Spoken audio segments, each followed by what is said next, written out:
கிறிஸ்தலா சோத்திர ஆண்டவராகிய இயேசு கிறிஸ்து உங்களை ஆசீர்வதிப்பாராக.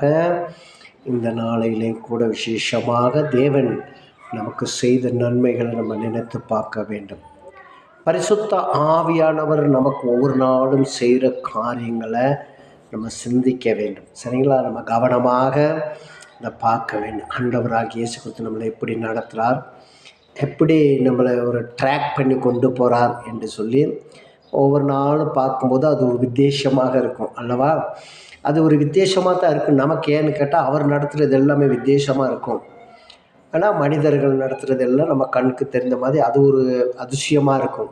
சரிங்களா? அதை காட்டிக்கும் தேவன் நடத்துறது நமக்கு வித்தியாசமாக இருக்கும். இன்றைக்கு உங்கள் குடும்பத்தில் தேவன் ஏதோ ஒரு காரியத்தை செய்யும்படியாக விசேஷமான பிள்ளைகளை தேவன் தெரிந்து கொள்றதை நான் பார்க்குறேன். விசேஷமான குடும்பத்தை தேவன் தெரிந்து கொள்றதை பார்க்குறேன். சோத்திரம்.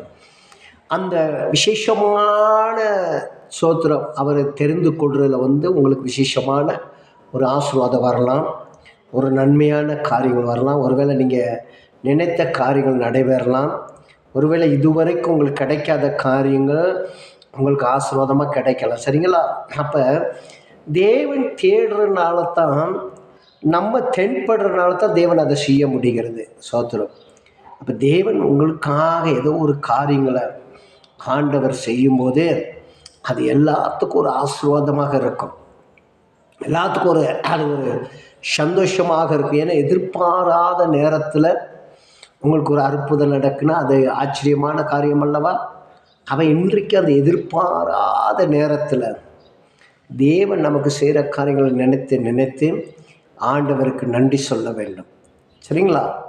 இப்போ பகல்லாம் பாதுகாத்தவருக்கு நன்றி செலுத்துகிறோம் அப்படின்னா இரவில் கண்டிப்பாக நம்ம நன்றி செலுத்தி ஜெபிக்க வேண்டும்.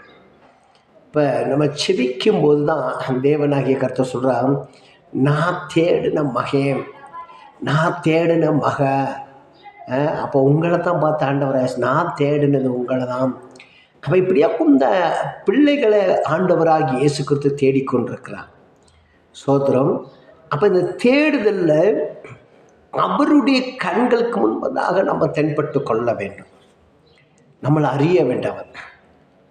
அவர் தேடுதலில் நம்மளை விட்டுட்டு வேறு யாரையும் தேடிடக்கூடாது இல்லையா?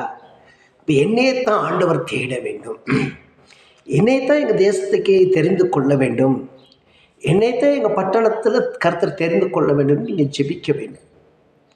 அப்போ ஜெபிக்கும்போது தேவனாகிய கர்த்தர் மிகுந்த ஒரு ஆசீர்வாதத்தை கர்த்தர் கட்டளையிடுவாராக. சரிங்களா? கர்த்தர் உங்களை ஆசீர்வதிக்கும்படியாக தேவன் உங்களை பலப்படுத்தி